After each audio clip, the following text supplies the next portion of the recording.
Tonight in Samarra.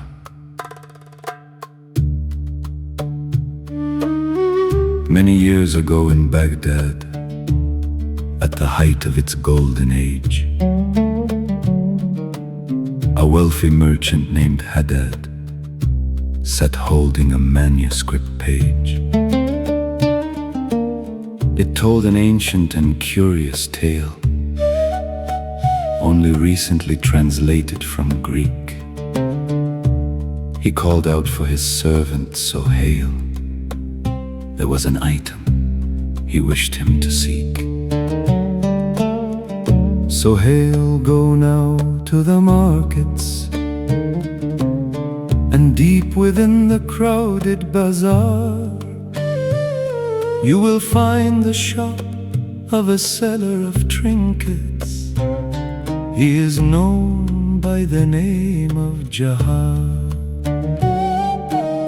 There is in his possession an item I greatly wish to see. It is made of bronze, has many gears, and is set with an uncanny accuracy to foretell events that will yet happen for many distant years. Sohail made his way through the teeming streets. There were shops selling the goods of many nations. He was jostled past mahals that offered Indian spices and Turkish sweets, and still other stalls with ancient Egyptian potions. And at the end of many dark winding streets, he came to a sudden stop. Above the door a weathered sign, Jahar, seller of curiosities. At last he had found the shop. He explained to Jahar the object he was looking for, and Jahar, with a weary grin, picked the ancient bronze omnitia off the shelf, and with a sigh handed it over to him. He held the mechanism, still dusty from the shelf, then suddenly turning with a startled shout, beheld standing there in the open doorway, unmistakably Death himself. And towards Sohail his bony arms were suddenly thrust out.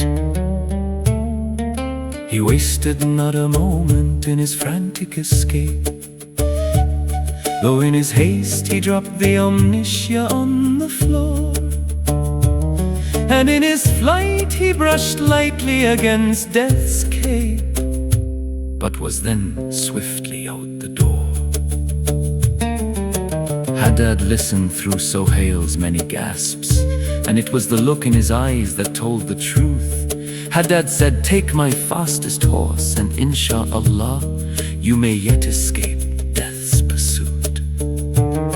So the groom saddled for Sohail their swiftest steed, a great black stallion named Nasim.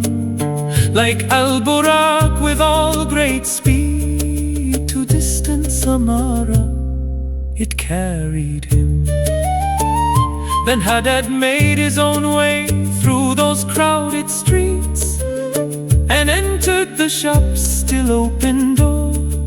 He took a quick breath as he himself beheld Death, standing next to the lifeless body of Jahar on the floor.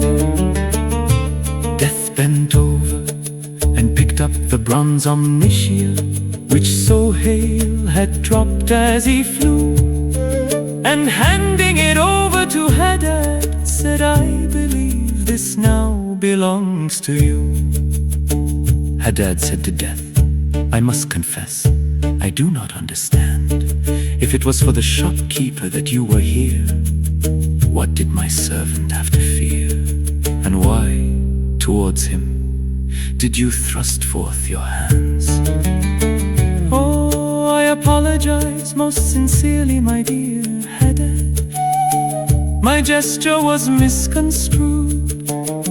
I was merely startled to see him this morning in Baghdad. when it is in distant Samarra this evening.